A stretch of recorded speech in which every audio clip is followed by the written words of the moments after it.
Okay, thank you. Good evening and welcome to the meeting of the Pioneer Valley Regional School District School Committee. It's Thursday, October 26th, 2023. This meeting is taking place via Google Meet and in the Pioneer Valley Regional School Library.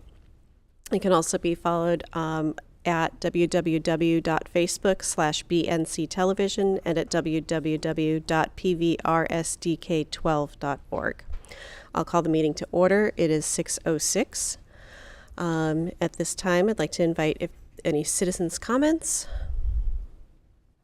Seeing none, we'll move on to the approval of the minutes from October 12th, 2023. I move that we accept the meeting minutes of October 12th, 2023. One small change? Yeah, you can second it and then we can do the. Okay. Yeah. You we'll do told the me that corrections. last time. That's Why okay. did I forget? Okay. I will second. Thank you. All right. Any corrections? Yeah. Under number 4, on the front page, B, the Forest Lights event, I believe. Oh, yeah. And that Will be held. Yeah. Yeah. On Sunday. Okay. Yeah. Yep. Mm-hmm. I'll accept your amendment. Oh. And I second your acceptance. And that's it. Okay. Any other corrections? Yep. Two small ones also. Kind of the same thing. And so on C, 1, 2, 3, 4, 5, up the date just has 2 slashes on 9:30. Oh, yeah. Yep. And then 5B, number 2, Brenna noted her aunt had lived life to the fullest. Had lived. Yeah. Mm. Mm-hmm. Bottom line. Oh, yeah. Great. Perfect. And with those amendments, go ahead and start the voting. Melissa Gary, yes. Jennifer Coffin, yes. Michelle Geruso, yes. Karen O'Neill, yes. Steve? Steve Martin, yes. Thank you. And Raina Dastu, yes. So that passes unanimously. Thank you. So we are moving on to the reports. So chair's report, school committee self-assessment. Michelle and I collaborated on the to combine the comments that and evaluations that members shared with us. I believe that it was the document included. It was included in the memo, the packet. Okay. So, Yep. and there were a number of themes and and a fair amount of consistency in the comments that people had, feedback. So, felt that it was a good representation of what we're doing. So, in terms of our focus on improvement, there's some work that we've begun that we still need to continue. The district and school improvement plans are in process. Then we recognize that those need updating, and then we also need to do work as a committee for continuing to do our set our goals and priorities. In terms of culture of collaboration, we have had student representatives at the table for the past few years, and we have a new student rep tonight. Thank you, Lex. So Lex Singh is one of our student reps, and Clay White will also be coming to our meetings in the future. He couldn't make it tonight. Lex Singh, Singh. Yes. And Clay White. And then the principal, I'm blanking on our principal, Sullivan. Sorry about that. Principal Sullivan has identified some other members for our student advisory committee, so that'll be that's in process as well.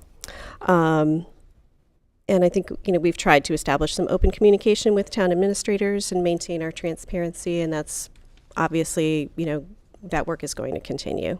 In terms of our legal and fiduciary responsibilities, I think the committee was pretty consistent in feeling like we're doing a fairly good job on that. The budget process has been a very open and interactive process in the last few years. We're going to be continuing that. And our financial picture is definitely improving. So I think we're on the right track with that. Moving on, the meeting calendar, just as a note, I think we mentioned this before, but our December 7th meeting is going to be canceled. So we will not be holding a meeting on December 7th, which was posted on our original calendar. There is a conflict for both the superintendent and myself on that evening. So unfortunately, the snow date for that event is December 14th. So we'll cross that bridge if and when we come to it. October 14th was the second meeting of the district planning committee working on the facilities master plan. It was a really productive meeting. You'll be hearing more from Canon Design with some of the information that was shared at that meeting, and also some of the work that was done. I feel like this process has been a very engaging and organized process. We've had some great discussions and lots of enthusiasm and excitement among the participants. So I think this is going to be a great process. The next public forum, which we'll mention also, is on November 2nd at 5:30 p.m. here at Pioneer, and we invite all members of the community to come and give your feedback. One last item is that we need a volunteer for the sick leave bank. We have one volunteer. The second volunteer wasn't available for the date that we needed. So if anyone can commit to October 30th. Next Monday. Yep, Monday at 4 p.m. Do I have it in my calendar? Yeah. And I did send an email out, so check your email. 4 o'clock. 4 o'clock, yeah. On Monday the 30th, yes. And that is going to be virtual. Virtual, yep. So, Yes. so save you some travel time. Great. All right. Thank you. Do you want to move this up so you So yeah, we do have, we did want to just, there's an informational piece from the business items under number 7 that I'd like to move up. Number 7B, the budget development process. It's really just informational. The calendar has been published. It was shared with the committee. It's in the packet, tonight's packet. That's it. That's it. So everybody, it's there. It's on the website as well. So give us your input. Sounds good. All right. Superintendent's report. Thank you. I have 2 brief follow-ups from the last meeting. There was a question about how we are recruiting for that hard-to-fill position of instructional assistants, and are we advertising? We had advertised in the Recorder. And Yeah, I it's saw that on the $200 warrant. Yeah, it's $200 a pop. But we have placed ads. And the second question was about whether our long-term sub here in mathematics is licensed, and yes, indeed, he is appropriately licensed to teach high school math. Thank you. Great. Perfect. All right. So moving on to our business, the facilities master plan. Paul Mills from Canon Design will be presenting. So let's see. I'm going to try. So are you able to? There we go. I was here.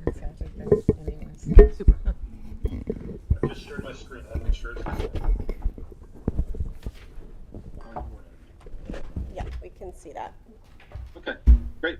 I budgeted about 20 minutes or so of presentation along with my team members, and with a little bit of time for questions. But feel free, by all means, if you have any questions along the way, we're here for you. And just to give you an update, what we've planned for are 3 main items. One is to give an update of where we are in this process that we explained to you last time we met. Also to share with you the facility data, student data, community survey data that we've compiled. And based on that, the draft options that we are going to be presenting out to your community in the near future. So a quick update on our process of where we are. We spoke last time about how it's foundational. It begins with guiding principles. It goes through a series of data that we've collected and compiled, and after which draft options, which is the state we're at right now in the process. After we've vetted those options to the community with another second survey, we'll be able to see where the relative levels of support for different options are, and come back with some recommendations to you in December. So as a reminder, guiding principles from last time are here. We started the process with the district planning group, and we stated that all PVRSD facilities will be healthy and safe first and foremost, but also promote rich experiences and joy for the students and dedicated staff that work there, fostering student choice and agency in their educational pathways, embracing nature that's so lovely around Pioneer Valley, and to be connected to the community.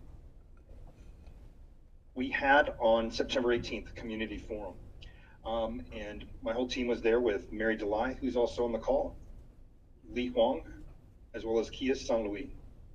But we were proud that we had members from all these groups, from students, parents, community members, town officials, and district and school leadership all present. We participated in some activities around identifying areas of priority for school improvements and facility improvements, as well as we discussed potential for change and what kind of benefits and challenges could be associated with each. So the takeaways from this meeting are such that we looked at opportunities for changing from the status quo might mean more learning opportunities for students, more adaptable facilities, and potentially making capital decisions and organizational decisions that would build some efficiencies in the way the school district is operating that could free up money and budget for teachers and more staff for more educational programs for students. Challenges associated with the status quo really center around the logistics of transportation, the day-to-day convenience and lack thereof of having schools that are a long way from home. Change also is something difficult sometimes for a community to embrace. And going through a process like this and with the survey questions that we ask, we have some hints into pathways forward. Then I'm going to jump forward into data.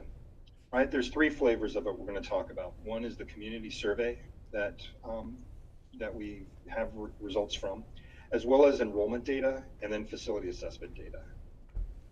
So we had over 246 responses to the survey on a per student basis, among the highest we've seen in this sort of work that we do nationally. Something to be very proud of. Your community is engaged, and leadership really knows how to bring community voice to bear. We broke it down by asking participants to associate themselves with specific schools. It was any or all that they're associated with. And we did notice that there was a slightly higher representation to Bernardston Elementary School versus Northfield. We asked a question about the importance of different aspects of the school experience. And the three that really stood out were access to a wide variety of educational programs, physical, social, emotional wellness, as well as security and safety. Now, the way we asked the question, they were able to rank everything really high, and you can see from the curves here, with blue being the highest priority down to the lower, that all things were important. However, these were the ones that really stood out. One other distinction here that we thought was rather interesting. We asked this question about educational programs in two different ways. We were guided that way by a brilliant suggestion from your superintendent, who suggested that we didn't just ask about the quality of educational programs, but also whether access to a wide variety of educational programs versus in-depth focus on high-level courses. So kind of a breadth and depth type question. And you can see relatively that actually breadth seemed to win out with your community more than depth. We asked about a couple questions around perceptions, right? How comfortable you feel within the buildings and how proud you are of them. And we see very high numbers here with a bit of orange being neutral, of responses that a little ambivalence in there. But when you compare these, the red and blue versus purple and green, far and away that folks feel comfortable within your schools. And there is a strong sense of pride, overwhelming, but a bit of ambivalence, something we can consider when looking at facility options. We asked about the types of spaces that are in need of attention. General classrooms, STEM spaces, and career tech were the ones that really stood out higher versus athletics, playgrounds, outdoor spaces, visual and performing arts, as well as early childhood education. Then we asked some questions about decisions. We asked whether folks had or planned to stay in the district for all the way through graduation. And when you look at the responses, we were comparing, tossing out all the non-applicables, but looking at, of those that responded, the ones in blue saying yes represents over 2/3 of the respondents saying that they plan to stay in, which is great to see that high a number. However, we did see that there are a sliver that did not or plan not to remain all the way through graduation, and a number of folks that are undecided yet, which creates some opportunity perhaps for some program decisions, facility decisions that can help guide it. One other point of note was that of those in the undecided category, there was a majority that were more from the Bernardston Elementary area, which is kind of an interesting distinction. We broke it down a little bit further and asked that which of the following considerations they make and on that decision of whether to stay in Pioneer Valley Regional School District. And the ones that won out were school culture, quality of educational programs and extracurriculars, as well as convenience. Now, what's interesting is what that stood in comparison to. Quality of facilities was less important, as well as reputation or what people read, etc. So looking at the actual quality of the product, the education that's delivered, the experience over facilities is something that we noted, particularly as it relates to convenience. Then we asked a few questions about balancing capacity, which we know there is surplus capacity in a couple of the schools.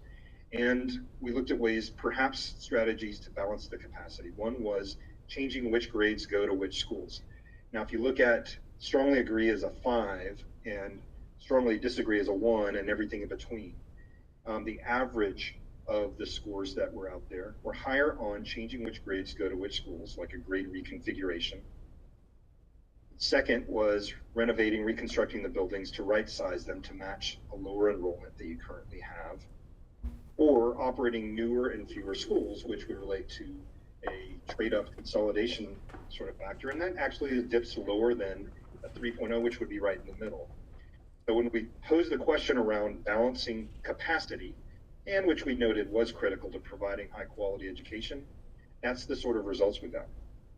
Then we asked the question in two different ways, really centered around trade-offs.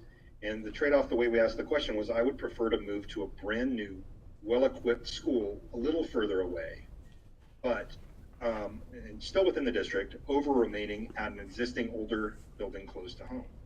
Now, when you look at the colors here, we like to break it out in terms of that red and blue, toss out the neutrals and compare it to what we have on purple and green, meaning the strongly disagree and agree. And it's rather staggering to look at. Newer facilities is not a compelling factor for looking at remaining in something that's close to home and convenient. 30%. When we disaggregated and broke that down by which schools folks volunteered that they had a direct relationship with, there was a pretty dramatic difference between those Northfield, those Bernardston, and those with both. A lot closer to 50% on those with both, and dramatically lower on Bernardston. Something to bear in mind as we look in facility options. We asked the question in yet a different way. The quality of educational and student support programs being more important than small school size and convenient location. So it's about the education quality as opposed to the facility this time. And we saw some dramatic swing of the responses. Small school size and convenient location before won out 70-30. Here, it loses 28-72. And the breakdown was almost universal across all different subsections of the groups. So clearly, when we looked at the different series of questions we asked, your community is motivated by the quality of programs more than the quality of the facilities. And that convenience is a dramatic thing to consider. We asked specific questions about the sorts of benefits that could influence support for a consolidation at the elementary level. And those that were the benefits that would influence that sort of decision included increased funding for teachers and education programs, meaning reinvesting efficiencies that could be gained back into the classroom. Similarly, for extracurricular activities, and also to make sure that there is transportation provided. If we're the small percentage of folks that are walking within your district were provided that. Less so were what the outcome of those buildings, what kind of repurposing outcomes could be for the buildings, or the notion of a higher facility. Now, this was more in favor than less favor for the facility. It's just not near as much as the quality. This confirms the other questions that we had asked. Now I'm going to pivot to enrollment data, which we looked at. Lee Wong here, data analyst and planner that worked with on many projects, pulled together all of your student locations by their home address. And we can see from the images here where far and wide all the students are traveling. And we computed the average, shortest, longest distance, as well as total distances from school. There is the regional high school. There's Bernardston. And this guy is way off the map here. I think the longest distance, 26 miles off, where we had families moving in. And then Northfield, which I think we have everybody in boundary here. You can see the analytics. We have some folks that are traveling across from each other's towns to attend school. It might be children of parents, or excuse me, of teachers or faculty, administrators at the schools. But we look at this because it does play into the facility options that we're looking at. In addition to the average, shortest, longest, and total times or miles from school, we also looked at the proportion of students that are in what we're considering a walk zone, 1 and 2 miles. The first number being the number of students. This is from last year's student data, and what proportion of the school. So 8% of Bernardston, 17 kids, are able to walk to school within 1 mile.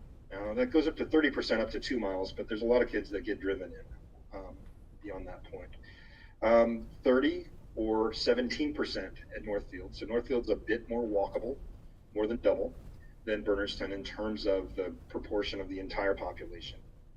And the regional schools we know is there's only 10 kids that are within that range, representing 3%. So that's definitely a commuter type school, but really categorically, all three, the majority require some sort of private or district provided transportation. We looked at enrollment histories and did some projection analysis as well. So what we've done here is we've tracked all the schools within Pioneer Valley, and you can see Warwick, which is no longer part of the district or was closed and now is reopened. Pearl Roads, which was closed, but you see Northfield and Bernardston down here, and a steep decline of historical enrollment from Pioneer Valley Regional. Now that phenomenon is not unique to your district. When you look at your neighbors down south at Gil Montague, you see similar trends of downward at the high school, and elementary seem to be following the same sort of pattern that you guys have had. Franklin Votech School has had a bit of an S curve on it, but in more recent years has really been on a dramatic growth curve, probably correlated to the loss of high school students at both Pioneer Valley and Gil Montague. Charter schools have been more flatlined at your the performing arts charter that's in your region, and the Chinese immersion charter also has seen dramatic growth. This last year is right around COVID, which we know is correct. Your independent schools, religious-based schools have been kind of on a flat line, up and down trickle. And we compare that to the capacity of your schools. And we measured it a couple different ways, and we were resolved to use a classroom demand basis due to your small scale of your schools, as opposed to assuming that we can fill entire classrooms when we have 1 or 2 sections per grade is not reasonable. So we use this classroom demand basis. We looked at last year and we looked at this year. And more or less, here's the 3 big takeaways. That Bernardston is full, that Northfield, while comfortable before, has actually had a bit of a drop off, and due to the cut points of how many students per classroom for this classroom demand model, there's a little extra room at that school. But it's not dramatic, near to the effect that Pioneer Valley Regional School, where we know that it was built for another day when there were many more students than are there today, and it more or less is less than half full. And then that brings us to the facility assessment data. We studied the physical health of your buildings and looked at them in terms of how well equipped they are for modern instruction. And we have very detailed reports that are hundreds of pages long each. They are in draft format, and we are reviewing all the costs associated with it. And I want to signal out that any numbers that you see here are still draft, and the cost figures tend to be low compared to your current local construction market future escalation. For instance, the number here, 76 or $110 million to replace all 3 schools probably is low compared to where we know the market is, which means these repair costs relative to that are probably higher, maybe the order of double in magnitude. We looked at the 1-year horizon, 5-year horizon, and 10-year horizon. And when you look at the near term, we've got some modest investments. And I know that you work with your towns to prioritize and take care of the most critical items. And your staff has done an amazing job of doing that, taking care of the most important things. However, what we see here is that there is a large number that's coming down the pike within the 5 and 10-year horizons. What's going on when you break it down by system? We have areas of high ticket items like architectural, which includes a lot of windows, which has a direct impact on the energy efficiency of the buildings, as well as mechanical. We have a lot of your building systems. They've incrementally replaced a couple of components here and there, but there's a lot of units in those systems that are approaching the end of their expected life. Now, we're getting by prioritizing and doing minimal maintenance investments and putting out fires where they are. However, we're reaching a point where a lot of these things are reaching high dollar values that are dramatically different than what you've been experiencing historically. So the bottom line is, when you look at it, this compares it by building, Bernardston-Northfield, Pioneer Valley. We have these indexes that we do that kind of put them into a good, fair, poor sort of category. In the current, we're kind of in that good space based on just keeping things together. However, we're going to quickly jump past fair into poor on all 3 facilities based on all the reinvestment that our architects and engineers studied on the buildings. The bottom line is that even status quo, meaning we don't change anything operationally at your schools, does not equal do nothing. This is a sea change in the type of improvements and magnitude of investments that are on the horizon here, and it's something to be mindful of. What's real exciting about this, and I'll allow Mary to maybe throw in some input here, there are a number of funding sources that are available. It's not going to completely fall on the town to address a lot of these. And Mary, if you can just kind of give a quick overview of some of the remedies that might be out there. Sure, absolutely. I think the key takeaway on funding is that we're really at a unique moment in time where we're seeing some significant potential for funding. And that's the case whether you do new construction, reconstruction, major renovation, or just look to renovate and retrofit the systems that were highlighted in the facility assessment, like HVAC systems, building envelope, electrical systems. With new construction, major renovation, people, the first funding stream we think about is the Massachusetts School Building Authority. New construction is their core construction project. There are some major policy shifts going on right now at MSBA, including an increase in their cap from $800 million to $1.2 billion. So they're prepared to make investments in facilities. They are allowing some of the third-party funding, like utility rebates and incentives and tax credits, to remain with the district, where they used to sort of take that off the top before they kicked in their share.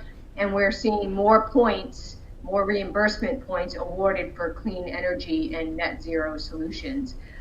Right now, we estimate that perhaps the district could be looking at 50 to 60% reimbursement for construction, any type of major renovation or new construction, with extra points being awarded for green schools and extra points for renovating actually versus new construction. I took a look at some of the similar communities in the area, and the average reimbursement is anywhere from 46.9% to 64.72%, with an average around 57%. In addition to the MSBA core funding for new construction, you also have some significant utility incentive programs available to you, and the Inflation Reduction Act, the clean energy tax credits, which for the first time ever are available to tax exempt entities like municipalities and school districts. This is amazing. This is a 30 to 50% reimbursement for all of your HVAC expenses related to either new construction or retrofit.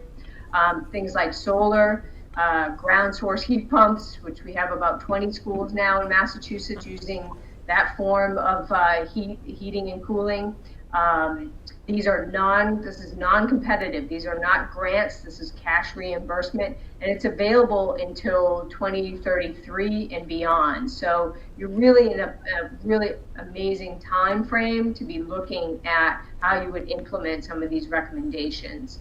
I just use an example not too far down the road from you. Amherst is engaged in a project right now.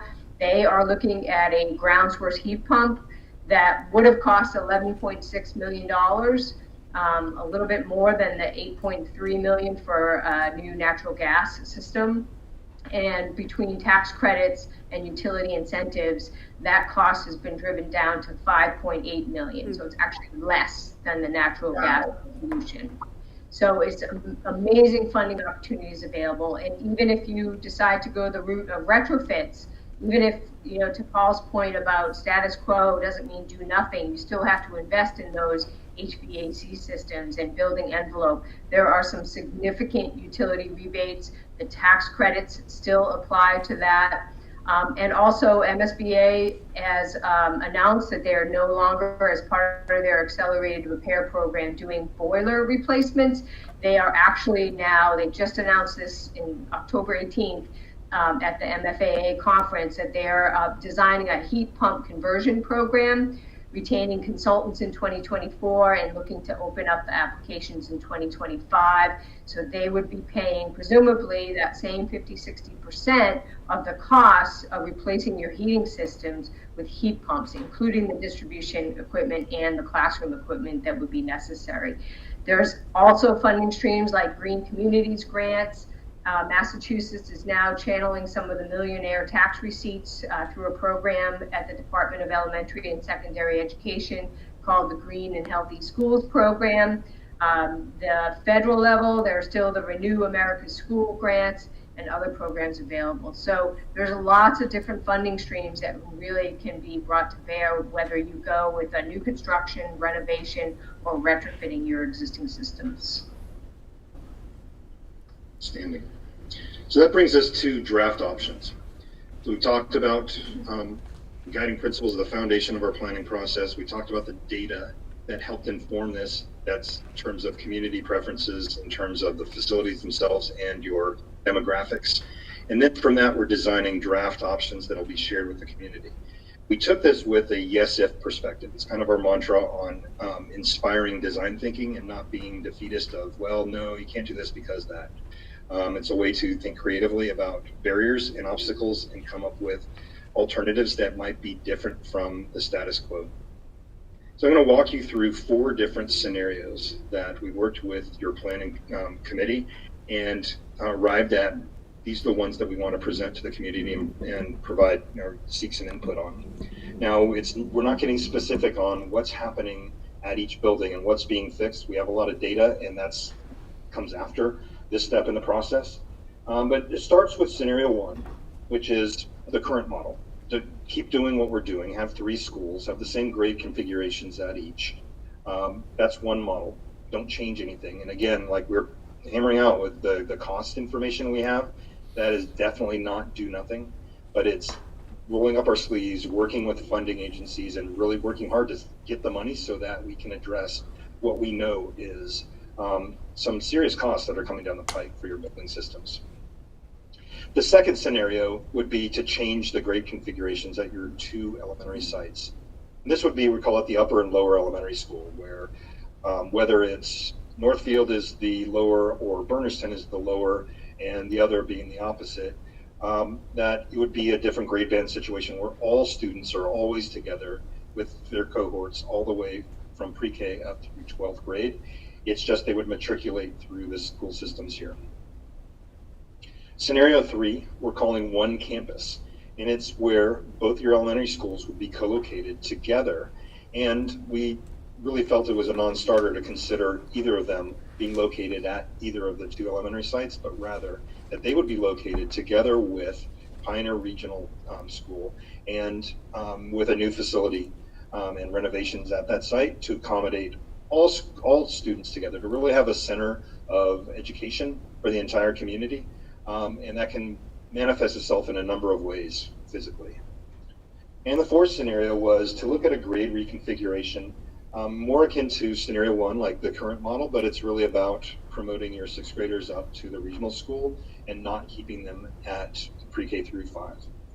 Now, for all of these options, there are a number of benefits and challenges associated with each, and that's why we go into this process documenting what those benefits and challenges are, and to communicate, give some idea what the physical manifestations might look like, and seek input from the community. So there are facility options for each of these scenarios, and we've outlined them here. We have little symbols to kind of convey what's going on. But you can see in scenarios 1, 2, and 3 that all 3 buildings remain in use and all have some semblance of renovation that happens to them.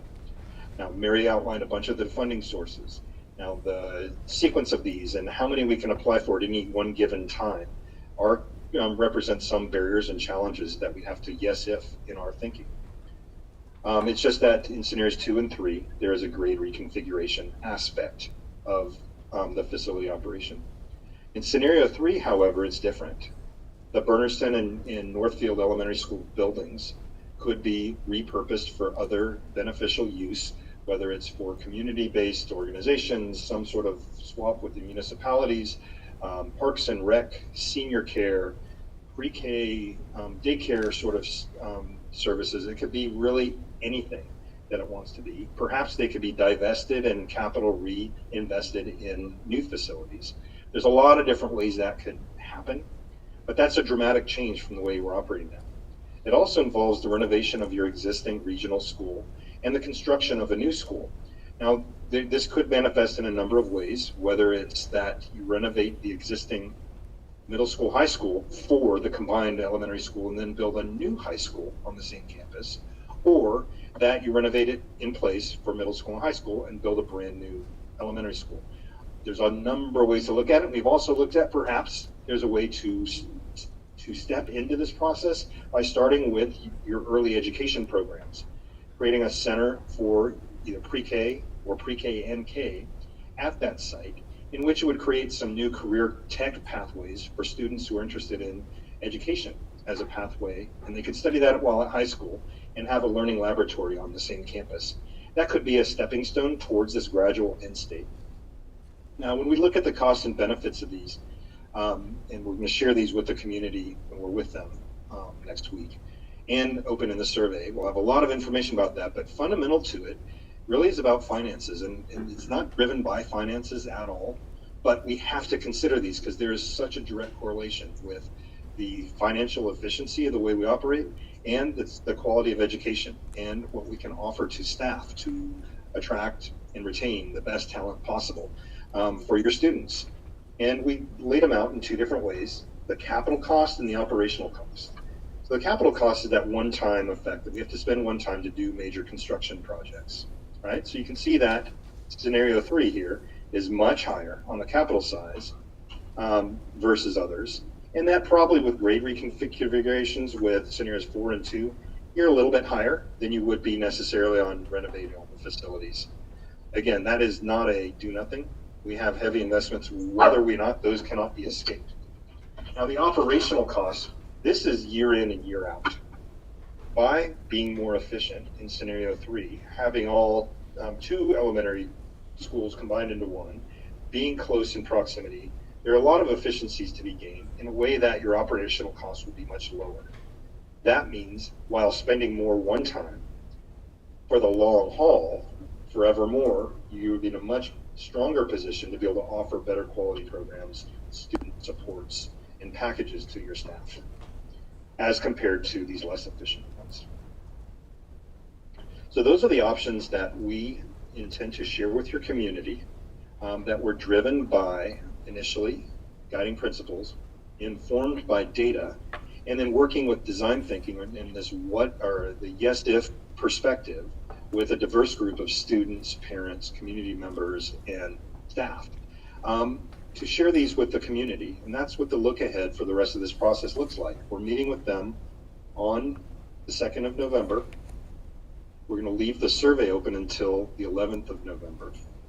And we're going to, after reviewing all that data and compiling all the preferences on these 4 scenarios, work with the DPC on December 4th and arrive at consensus for recommendations we're going to bring to you in December. So December 14th is the next touch with you guys. And that's when we're going to really bring a solid package of where we're recommending among those 4 options, as well as start to flush out what the types of facility projects for the recommended pathway would be. And with that, that concludes our presentation for tonight. Would love to address any questions you might have. Questions?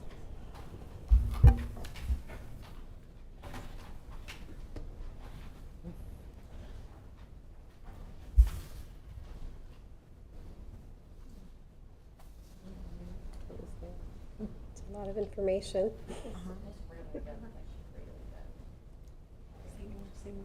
Yeah. Just that feedback that was, if they're still on, Paul Mills, that was fantastic. The information, the way it was presented, was just great. Were you able to hear that comment, Paul?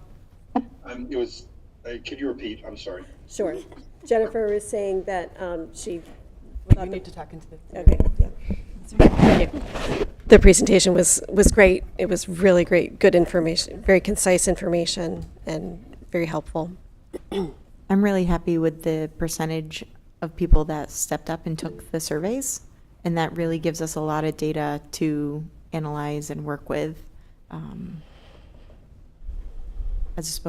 instead of anecdotal stuff. Like, it was concrete. Yeah. Yeah. Were you able to hear that, Paul? Yes. Yeah, great. And Stephen also chimed in with that he agrees with Jennifer's comments.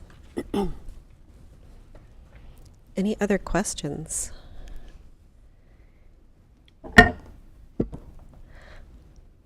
Will I would, if barring any, I would just like to underscore the courage of leadership that you as a school committee, as well as administration, is taking on confronting some challenging issues, right? Talking about change can be rather challenging, and we saw that in the survey results.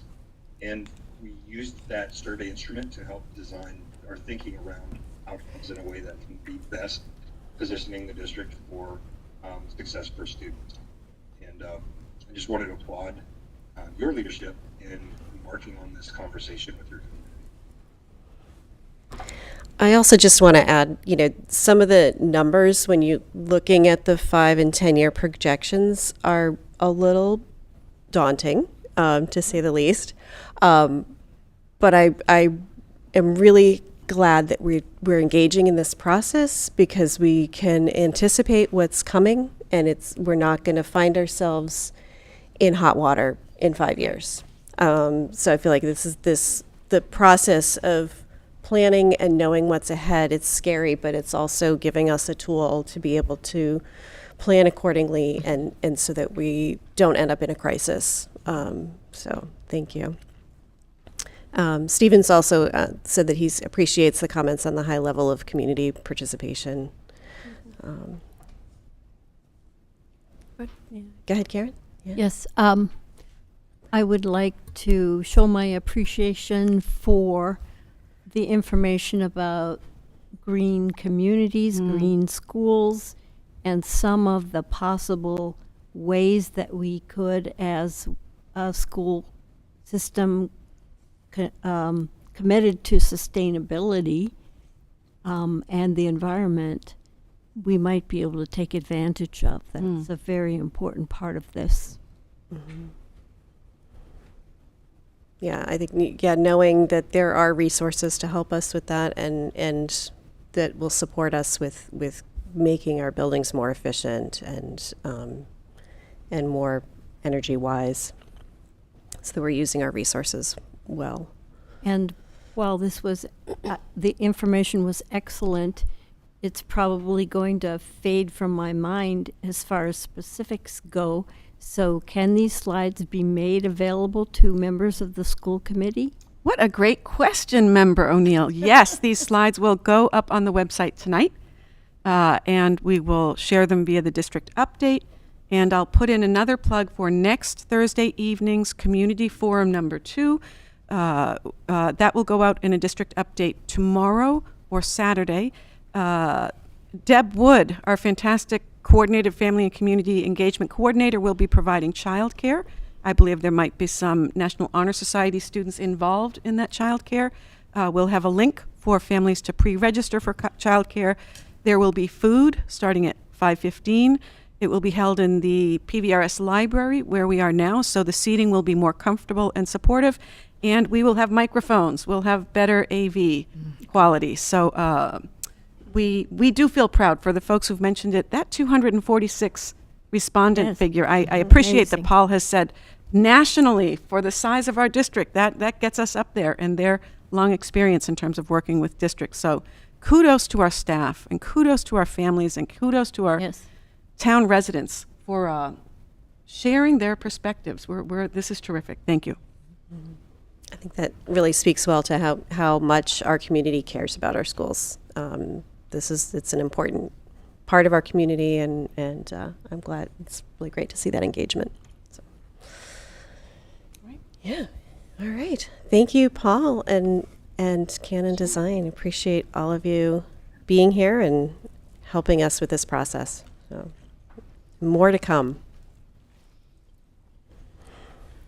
All right. So moving on, we are, next on our agenda is the executive session. So I would like to entertain a motion to enter into executive session pursuant to MGL Chapter 30A, Section 21A3, to discuss strategy with respect to collective bargaining with the Teachers Association and support personnel, if an open meeting may have a detrimental effect on the bargaining position of the public body, and the chair so declares, which I do, we will be returning to open session. I would be inviting Cammie Yep. Lamica, Jordan, myself, and Ian Harding. Yep, so we are inviting Cammie Lamica, Jordan Burns, I almost said Cummings, the superintendent, and Ann Harding.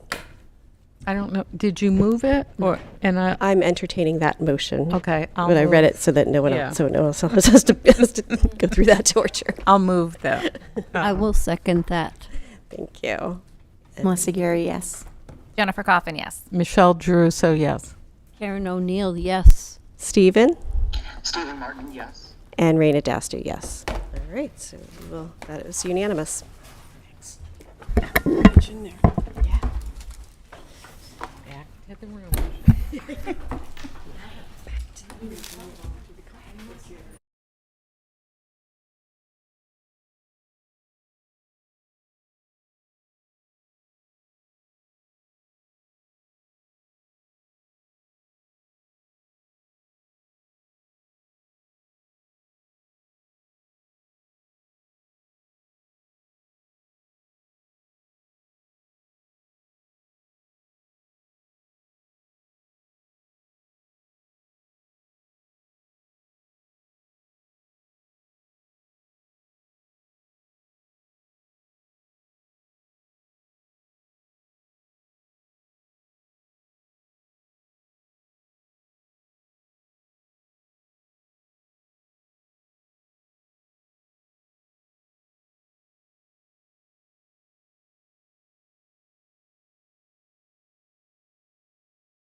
Yeah.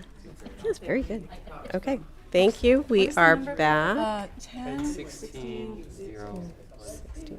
We're just working out some technical details. 16? Again, 16?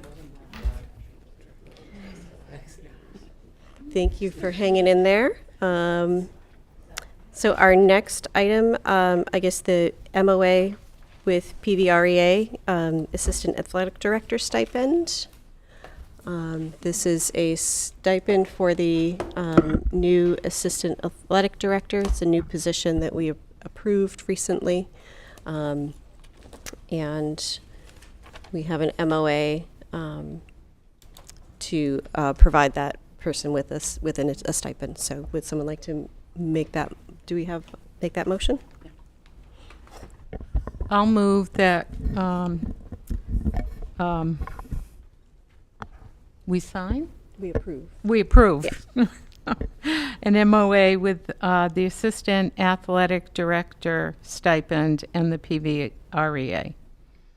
Oh, second. Okay, thank you. All right. You wanna Melissa start? Gary, yes. Jennifer Coffin, yes. Michelle Druso, yes. Karen O'Neill, yes. Steve? Stephen Martin, yes. And Raina Dasta, yes. So that passes unanimously. Thank you. 4,000. All right. So Patricia is handing out a packet of information about the next item, which is the FY24 financial update. Thank you. Brian, we have one for you. And Steve, Patricia's gonna share the presentation on the Google Oh, Meet. thank you. Yeah. Sorry, Stephen, am I not on there? No. This is for you. Everything's Oh, you got one? I'll take that one. I didn't know. Thanks. Yeah. Okay, let's get back on the meeting. So I'm not on the meeting? Nope, you're not on the meeting. Okay. And I'll mention online, we also have Cami Lamica, who is our district's financial overseer from state overseer. And thank you, Cami, for coming. She's been a wealth of information and support for our district, and Jordan's been working very hard. All right, so. Yeah, I can do it. All right.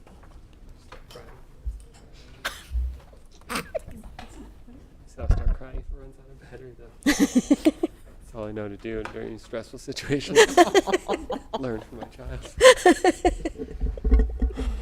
Everything we learned in kindergarten, right? All right. So right now we have a presentation. I'm going to do a lot of talking, and more importantly, Cammie's going to provide great information about context and background for everything we're going to talk about this evening. So the title of this presentation is FY24 Budget Update and Adjustments, and it's getting late. And I want to let people know that this actually is going to be much more of a celebration than that title might indicate. In all seriousness, we have a lot of good news, and so as we move into the later hours, it's appropriate that we move into having a celebration and snacks. So initially, Cammie's going to start us off. So she's going to provide some context and really talk about. And I should give Cammie a little more introduction than that. Cammie Lamica, our DESE-appointed fiscal overseer, who's been instrumental in everything that we're going to talk about in terms of gaining greater clarity about our financial status and developing long-term planning. In so many aspects, Cammie's been doing a lot more than fiscal overseeing. Initially I want to start with a thank you both for being here tonight and everything that she's contributed to the process and the really positive recommendations that we're going to be able to make. And it's been a 2-year-long process. The process isn't finished, but we're at a great spot. And without further ado, I'll let Cammie talk about kind of the context of how where we are at and how we got there, this process of developing administrative capacity that Cammie's been so important to. So thank you, Cammie, and feel free to jump on. Thanks, Jordan. I just want to make sure everybody can hear me to begin with. Let me mute mine. Do you want another? No, you want to do yours?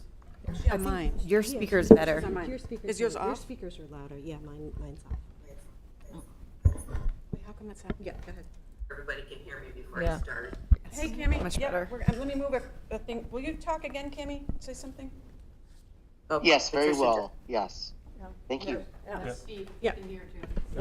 Good. Okay, you ready to roll? Yep.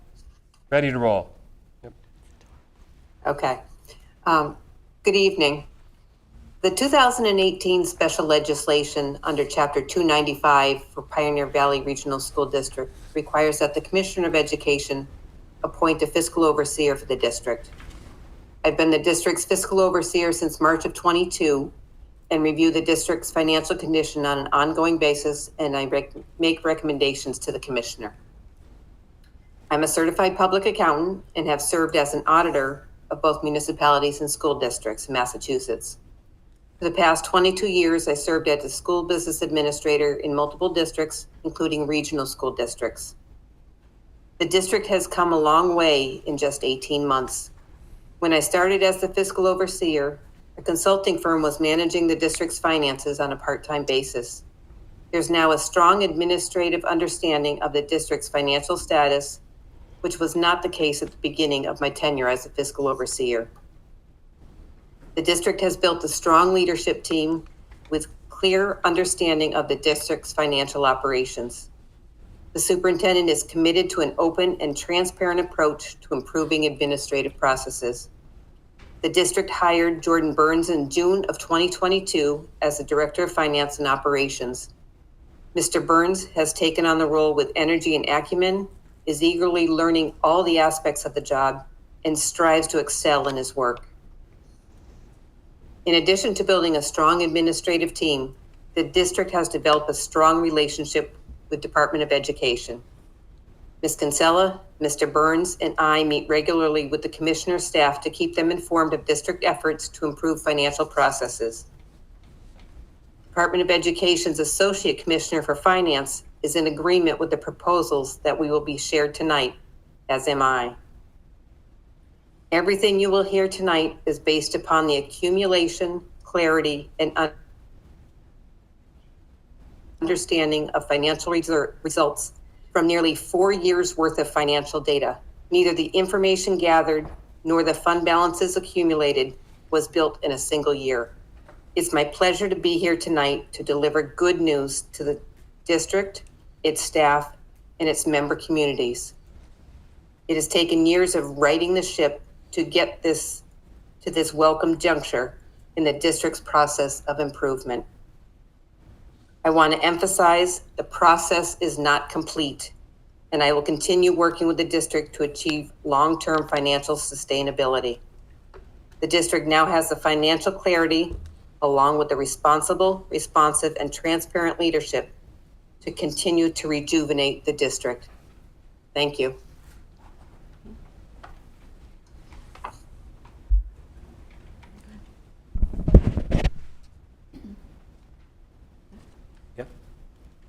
Great. Thank you, Cammie. Thank you, Cammie. Yep, really appreciate that.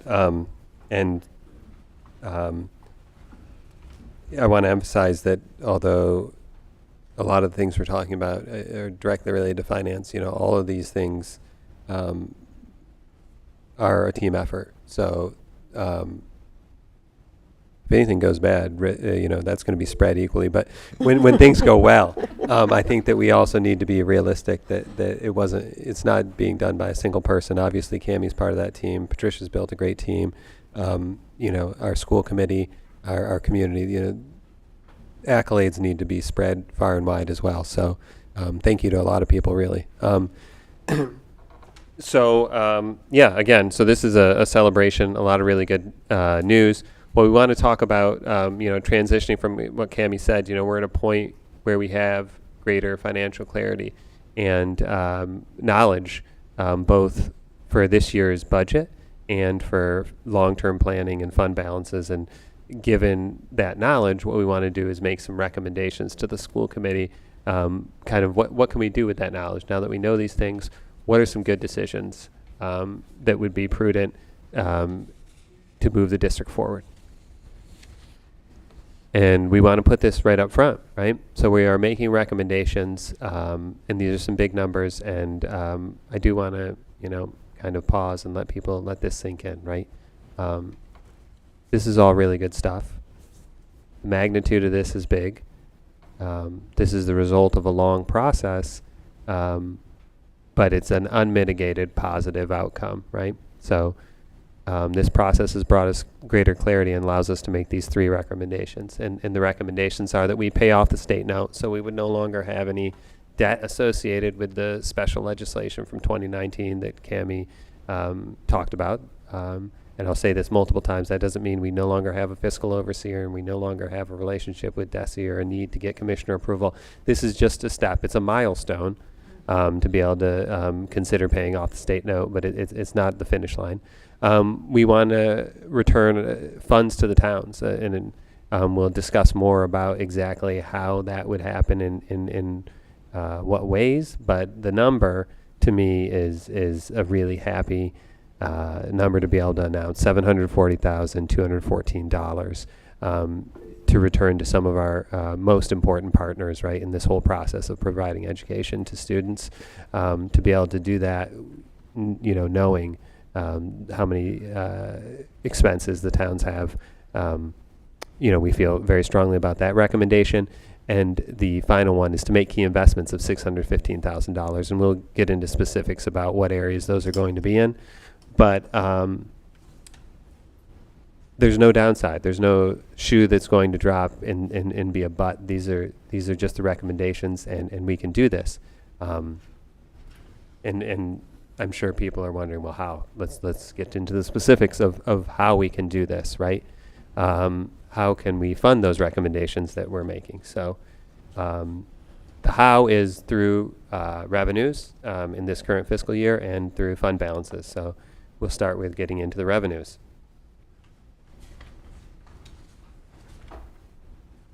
And I like to speak fast and get through it, but I am going to occasionally look at my notes because I wrote down some really important stuff. So I want to use that.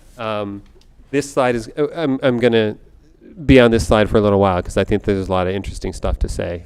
So in February of 15th of 2023, the school committee adopted a revenue budget, and a lot has changed since then. And what we would like to propose has changed since then. So I'd like to start by looking at the areas that increased, right? So if we look in the difference column, we see that transportation aid increased by $137,128 between when the budget was adopted and now. And so part of that story, I'll get back to another aspect of that story, but part of that story is just that ultimately the conference committee voted to reimburse transportation at 90%, and we budgeted at 75%. So I'm sure schools around the state, regional schools around the state, are in that same situation. No one in February knew that number might be 90%. The recommendation was budgeted at 75%, and I always take good advice, so I did that. But ultimately, 90% was the number. Another thing that's increased, and again, we'll talk about this more, but tuitions. Right? We budgeted at $475,000 or $450. Now we think tuitions are going to come in closer to $640,000. So that is $165,550 higher than we initially estimated. And then earnings from investments, we budgeted $4,000. We now estimate that we'll be able to receive $120,000 in revenue. And then in the negatives, what we see is, we have a tech problem. I'm so sorry. The people at home can't hear the meeting. Is that me? It's fine. No, it's got to be something on their end. It's coming through here on the YouTube. Steve is saying, could the speaker please unmute? Oh, am I on mute? That's okay. Let's go to the meeting. Yeah, I'm on mute. I was on mute. Dots. Cami, can you hear us now? Steve, can you, Steve and Cami, can you hear us now? Very well, thank you. Great. All right. So, the negative numbers. So those are, the changes that we are recommending. Reducing town assessments by $215,214 and paying off the state note. The state note is a revenue source in this year. So by paying off the state note, that means not renewing that note. So that also lowers that revenue source by $198,810. So those would be the recommendations because of those other revenue sources, transportation, tuition, and earnings from investments being higher. Now, I'd like to provide a little more context on some of those areas because, I think that there's some good stories in there. So transportation aid, I'm sure everyone remembers our transportation aid last year, right? We had budgeted $433,000, and we actually received a little over $600,000. And the reason for that discrepancy was that on our previous end of the year report, we misfiled the expense for transportation. And so we were projected to receive less transportation aid. And I'm happy to report I didn't file that end of the year report. I did refile it and amend it so that we ultimately received $170,000 more dollars, which is now safely in our access and deficiency fund. But what I want to say is part of the story of being able to return money to the towns and being able to pay off the state note is administrative competency and capacity to file things appropriately. So now we know our transportation aid is going to be higher and we can make decisions based on accurate numbers. So although it was the government of our fine state that decided to fund transportation at 90%, part of this story is a success for our district and is good news because we're doing stuff correctly. So we know where we're at in transportation and so we can make decisions appropriately. Tuition, I think, is a great story for our district, right? More students are deciding to come to a great district. And that, pats on the back go around everyone, right? They go that to administration, to the teachers, to the families here that make it a great environment that people are choosing. We anticipated having X number of students, and we got X number of students plus 10. That is wonderful for a small school, right? And we anticipate that this could be momentum, right? Maybe this is a trend that will continue. So that's another really positive story. More good news. And the earnings from investment, in February when we adopted the budget, we were getting a very small amount of interest on our balances. And then administratively, we made the decision to approach our bank because we saw that interest rates had increased and ask for higher interest rate, which we received. And so ultimately, we now receive a lot more interest. We didn't know that in February, but that's another positive story, right? A proactive measure taken by administration that is paying dividends in having more money. So had we not approached the bank, I think most people know how banks work. They weren't going to give us that money. Certainly if I had a bank, I wouldn't be giving out higher interest unless I was forced to or approached.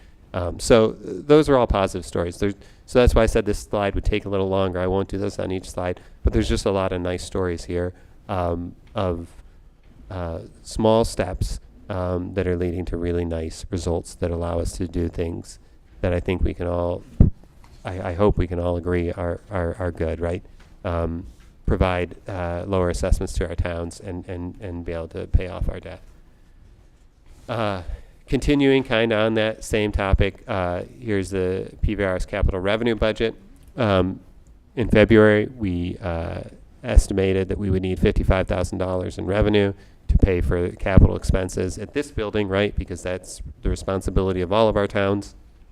Ultimately, we applied for and received the the Safer Schools and Communities Initiatives grant. We're awarded a total of $141,850, one of the highest allotments in the state, I might add. And that allows us to use that grant money to pay for the key card access at this building that the towns were going to be responsible for through capital spending. So that's another $25,000 that we're going to be able to save our town partners. And as a small aside, I'd like to mention that, although not completely germane to this discussion, it also saved the town of Bernardston $39,000 in ARPA funds, which I'm sure will go to another great use to benefit our town, one of our member towns. So, that's not specific to the school budget, but it's another thing that shows, when we do the job we should do and do our jobs well, it saves our member towns money. So the overall story in terms of both revenues and the capital budget is that we are recommending to lower the assessments by $240,214. So I'm very happy. I mean, it's one of those numbers I like to look at, take a quick minute to look at, and just celebrate, that we're able to do that because we know how important having a good relationship with our towns is. And I have to think lowering assessments by $240,000 will only strengthen that relationship. So just to go to a summary of what our improved revenues for FY24 allow us to do, allow us to consider. The recommendation is to pay off the state note for $198,000 and reduce town assessments by $240,214. This is the small part of it. I know we at the first slide talked about some bigger numbers. Now we can get into those bigger numbers. And those bigger amounts that we discussed, an additional $500,000 to be returned to towns, and $615,000 in assessments will come from district fund balances. So one note about the fund balances before we get too far into this is that these are unaudited draft balances. So we haven't filed our excess and deficiency. The numbers will be close to this, but I just don't want anyone, if they need some reading material, to look at our E&D filing and say, well, this was different by $10. Well, we still need to go through the process of certifying with the Department of Revenue, and sometimes small changes do happen. But it may not be the exact address, but this is certainly the neighborhood of our fund balances. And I think another important point to make right up front is this is a several years process, as we talked about, the process of discovering, getting greater clarity about our financial situation. These fund balances also weren't accumulated in a single year. This is several years. Now we have started the process of projecting out into FY25, FY26, FY27. So not only do we have a clear picture of where we are, we have a clear picture of where we're going. So now we not only know more about our fund balances, but we're confident of how we should deploy those. An additional factor in all of this consideration of deploying our resources is, as part of the Warwick Transition Agreement, we're going to return 8.6% of the excess and deficiency, school choice, circuit breaker, lost books, school lunch, and regional transportation balances to Warwick. So that's part of the agreement.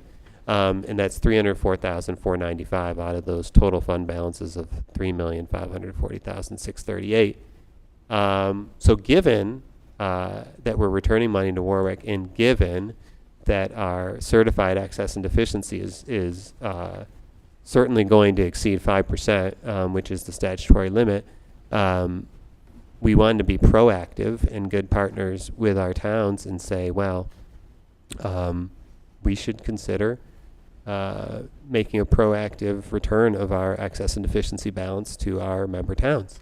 And our recommendation is $500,000. And in addition, considering our healthy fund balances, we should also consider making investments in some of the foundational areas in a school. And we'll get into that more, but I think when we get in those investments, people will agree those are all appropriate areas to put money, but that totals $615,000. After that, there'll still be a little over $2 million, and I know sounds like a lot of money, and it is a lot of money. However, at that point, in discussions with our fiscal overseer and DESE, they thought that amount of money was appropriate for continued operations, but certainly wouldn't recommend taking more actions in the near term to deplete those fund balances past that amount. So that's kind of that's our plan going forward. So, and I think it's important to mention that these numbers are large. The return to towns and the investments, and just for long-term planning and clarity, this isn't going to happen every year. Again, this is a several-year process of finding out exactly where we are and where we're going, and it's a milestone in a place to be celebrated. But we think that going forward, we won't be returning these large amounts every year. So I think that's an important point to make as well. So the recommendations, what to do with the fund balances, again, we think we should return $500,000 to the towns, and we think we should make $615,000 of investments, and more clarity to come on the investments. And so if we in fact agree this evening and vote to enact the recommendations, we would be between reducing assessments and actually just returning money. We would be providing, I think, large benefits to our towns. Normally it's not a great idea just to read the slide, but I'm going to go ahead on this one. So the total benefit to town, starting from Bernardston, $297,961. Total benefit to the town of Leiden, $62,474. And total benefit to Northfield, $379,779. Total overall benefit to our 3 member towns, $740,214. Little pause. I think that's great, right? And the why, if there's, right, people might say, why should we, what's the point? I think, a real good why for doing this is, I think we need to be clear with our partners in the towns that when our revenues are higher than we anticipated, we will reduce assessments as appropriate, right? Money to fund the schools comes from the towns, and we should not be taking more money than we need to actually fund the school, the operation of the school. So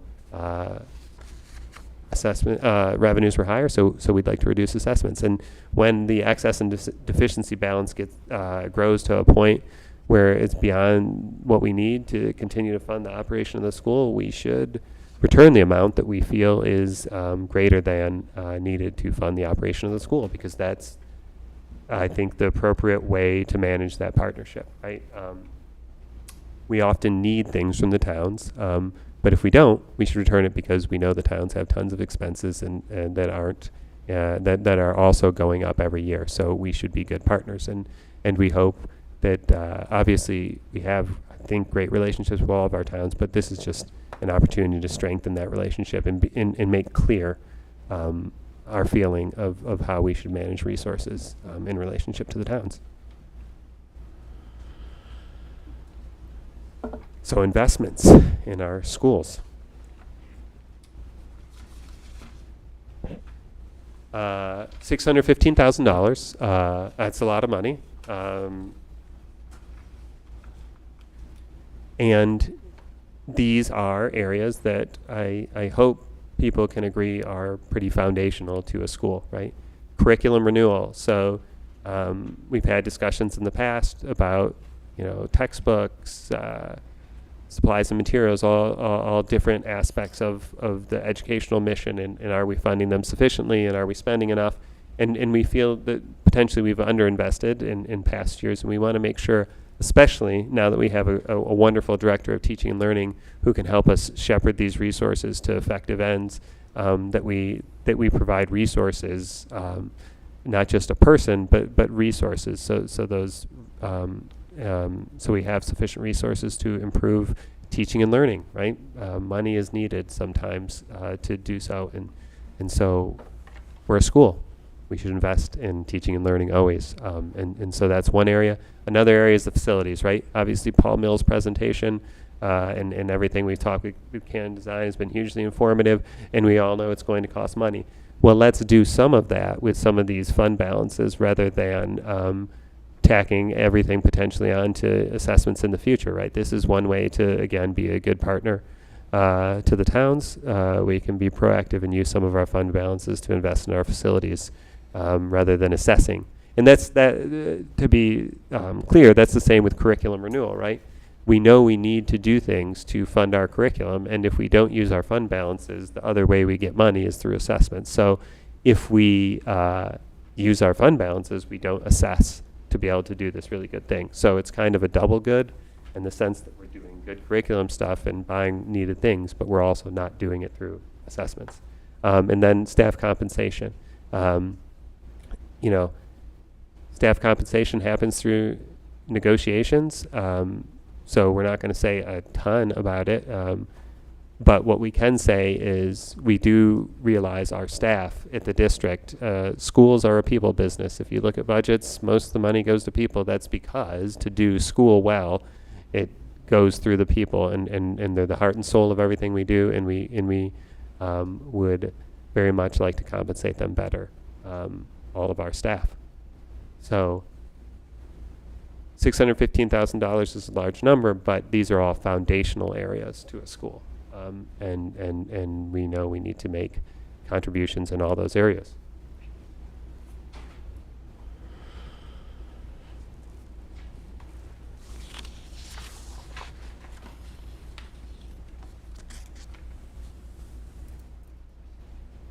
So, next steps. How does this actually happen? And the good thing is a lot of this, in terms of getting approval to make it happen, can happen tonight. Yep. It can. Yes, it can. We can make it happen. Right. So specifically, I would respectfully ask the school committee to vote on these recommendations that have been prepared in the memo, and give us permission to move forward with those. Tomorrow we have a meeting scheduled with town elected representatives and designees to discuss more the specifics of our plan. As I mentioned, the access and deficiency isn't yet certified.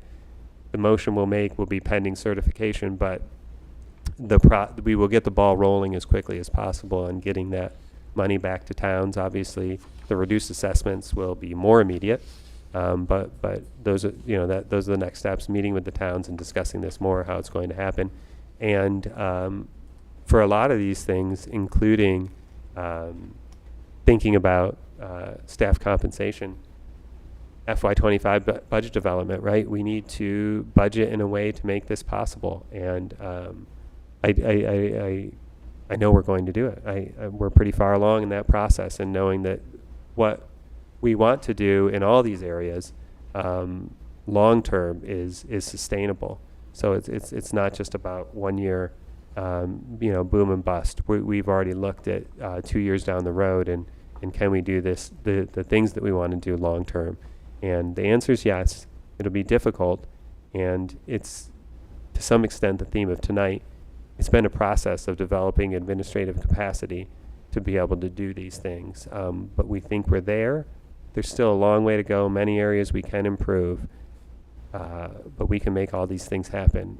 None of this is speculative, and none of this is short term. These are, like I said, a celebration, really great, not an endpoint. There's going to be so much more good news to come.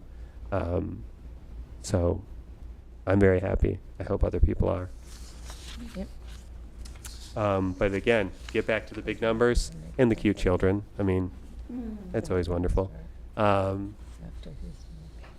pay off the state note, $198,000. And, again, that doesn't mean that we no longer have a fiscal overseer. We want a fiscal overseer. Cami provides years of experience, wealth of information, helps us make good decisions, helps make everything we've talked about possible, provides professional development.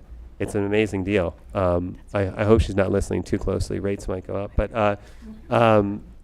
but it's wonderful. But we do want to pay off the state note because we want to no longer have the principal and interest payments each year, because if we don't have the principal and interest payments in future years, we can put more money into other operating expenses, right, in all the areas that it takes to run a school. So we pay off the state note, we reduce expenses by $55,000 a year going forward.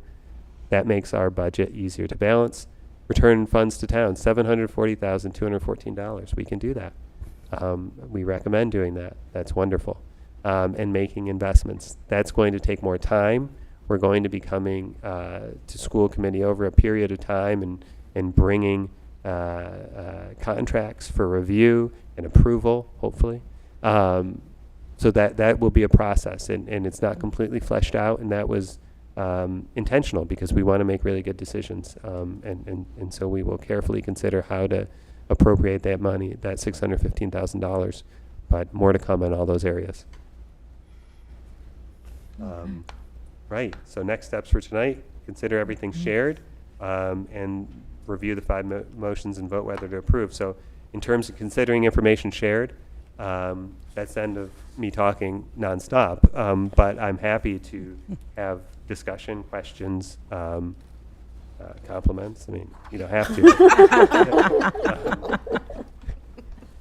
It's the floor is everyone else's now. Oh, can I make the first motion? Do we have other questions or discussion or comments? Or should we just move I on would like to thank Jordan for framing this as a moment to celebrate how far the district has come, to thank school committee for your leadership and your support of the work of the administrative team, to thank our staff, who, we will keep saying it, are the heart and soul of the district. What a terrific moment. And Jordan, what a terrific presentation. Thank you. I had a lot of great help from someone to my right, but who also often doesn't take credit for her contributions. So if it was my PowerPoint, it would have been more like Microsoft Paint. I love that program when I was a kid. So no, again, it's a typical thing. Patricia's giving me a ton of credit, but all of this is a team effort, and not just Patricia and myself. We had admin team contributing. When you're out front and your title says finance stuff, you'll get credit for it, but it's truly team effort. It's not false modesty. We work well together, and Patricia's built a great team, and with the existing staff we have in place throughout the district, a lot more positive news to come, I'm sure. And I would like to say that the kids come first, and they did in all your slides. Yeah. That was just beautiful. Thank you. That's a great point. I wanted to remember to make that point. I completely blew it, Karen, so thank you. This isn't the first time I've completely blew something, and Karen immediately picked up on it. So this is a good theme. No, Karen's always thought, and it's true, right? Every single slide, like that's what schools are about, right? We do stuff for our students, and that's why it's so fun to be here and work hard, because there's a lot of cool little people that we're helping out, and big people. Well, and I also just want to say that it's nice to hear some good news. And the budget process can be painful, and it always feels like things are so tight. It's really great to know that our district's in good hands, who are being responsible and really looking forward thinking, and you've been able to get things into a much more positive place, and it feels good to be here. Thank you. And one other thing I do want to mention is, again, another compliment to Cami, but, this afternoon we had a conversation with both, the Associate Commissioner of Finance and all of his staff, so all the DESI finance leadership, and Cami facilitates that as well. Obviously there's 200 and some districts, and 200 and some districts would love to get some of these people's time. Having a fiscal overseer makes that facilitation much easier. And so they looked at our whole memo and everything and provide comments, feedback, how to frame things, so much great insight from leadership from the state finance level. So again, when I say team, the team is pretty big and super talented and experienced. So. All right.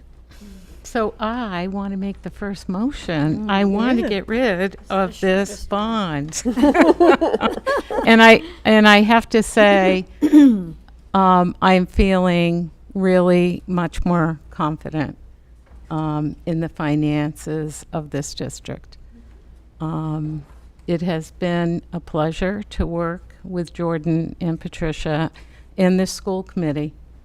I mean, we get along so well. We don't have to all agree on everything, but it's all of us working as a team with the unions, with the towns, everyone, that makes this district viable.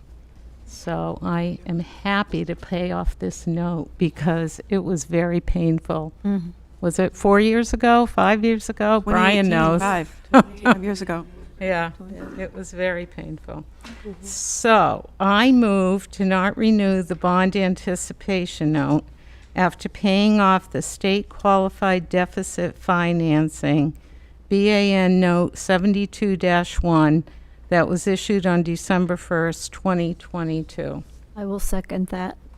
Thank you. Any further discussion? All right, let's take the vote. Melissa Gary, yes. Jennifer Coffin, yes. Michelle Geruso, yes. Karen O'Neill, yes. Steve? Stephen Martin, yes. And Raina Dastu, yes. That passes unanimously. Excellent. Now, on just a question. On motion number 2, does the person proposing it read all those figures? Oh, I believe so, yes. okay. You want me to give it a try? Sure. I'll give it a try. Go for it. Okay. I move to amend the revenue sources of the adopted fiscal year 2024 operating revenue budget totaling $14,720,938 in the following manner. Town assessments, $8,558,898. Chapter 70 aid, $4,015,269. Chapter 71 transportation aid, $708,495. Charter school reimbursement, $73,726. Medicaid, $30,000. Bond proceeds, 0. Tuition, $640,000. Earnings from investments, $120,000. Excess and deficiency, $450,000. And Warwick retiree contribution, $125,000. Nice. Very good. I'll second that. Melissa Gary, yes. Oh, we need a second. You're going to second? Michelle. You got a second? Oh, Michelle. Okay, perfect. All right, go ahead. Sorry. Again, Melissa Gary, yes. Jennifer Coffin, yes. Michelle Geruso, yes. Karen O'Neill, yes. Stephen Martin, yes. Great, thank you. And Raina Dastu, yes, that passes unanimously. All right, thank you. Would someone like to make motion number 3? Are we going around the table? Motion 3? Go for it. Okay. I make a motion to amend the fiscal year 24 town operating assessments previously adopted on March 9th, 2023, and to fund the adopted budget with an assessment based upon the statutory method to the town of Bernardston for $3,099,273. To the town of Leiden, $858,291. And to the town of Northfield for $4,601,334. The FY24 local operating expenditure budget adopted at the February 15th, 2023 school committee meeting will remain the same. Second. Excellent. Go ahead. Melissa Gary, yes. Jennifer Coffin, yes. Michelle Geruso, yes. Karen O'Neill, yes. Go ahead, Steve. So I'm having difficulty with my fingerprint touching the screen, and I'm saying yes. Thank you. And Raina Dastu, yes. That passes unanimously. Motion number 4. Go for it. I motion to amend by FY24 PVRS capital building budget adopted on February 15th, 2023, and to reduce the Pioneer Valley Regional School District local PVRS capital building budget to $30,000 and to fund the amended budget with the assessment based upon the method described in the district agreement to the town of Bernardston for $10,560, the town of Leiden for $2,790, and to the town of Northfield for $16,650. Second. Excellent. You want to go ahead and start the voting? Melissa Gary, yes. Jennifer Coffin, yes. Michelle Geruso, yes. Karen O'Neill, yes. Stephen Martin, yes. And Raina Dastu, yes. That also passes unanimously. Would you like to make motion number 5? Yep. All right. To return a total, to return a total of $500,000 from excess and deficiency to the member towns upon certification by the Department of Revenue. Second. Excellent. All right. Go ahead and Melissa Gary, yes. Jennifer Coffin, yes. Michelle Geruso, yes. Karen O'Neill, yes. Stephen Martin, yes. And Raina Dastu, yes. So that passes unanimously. All right. Thank you, everybody. Yeah. Nice. All right. So, all right. So, shall we? Great. Big fist bump. Thank you. Hey. We ready to go to Our next other business, yeah. I'm just like to make a request. When we show up for the mask annual meeting, how do we pay? Who pays for what? Is there reimbursement? Karen, have you the work- registered for the? I have, and Okay. I've paid for the first night. Why don't we have a conversation tomorrow and we'll Or talk have- through the mechanics? Or I'm on an airplane tomorrow. Or just have Joanne send us what we're supposed to do. Okay. Okay? Yep. All right. Great. Because that's Sounds the good. next time any of us will see each other again. Okay. Unless we have other meetings. Yeah, I Yeah, think it's that's just the two of us that are going. Oh, really? I'll be Okay, well, yeah, there on and- Friday. And you're gonna be there on Friday? Mhm. Okay. Yep. That sounds good. Perfect. Excellent. All right. Miscellaneous updates. Don't forget about the community forum next Thursday on November 2nd, 5:30. Be here. Yes. I will share as a update. I went to the open house last night for PVRS. Yeah. And I wasn't so sure about the turnout for the numbers, but there were 2 separate times when we sat in classes that the staff said this was the biggest number of turnout of parents that they had seen. So it was a little shocking that we showed up for an open house coming from elementary. You think you're just going to like pop in, and that's not how it is. You follow your student's schedule. So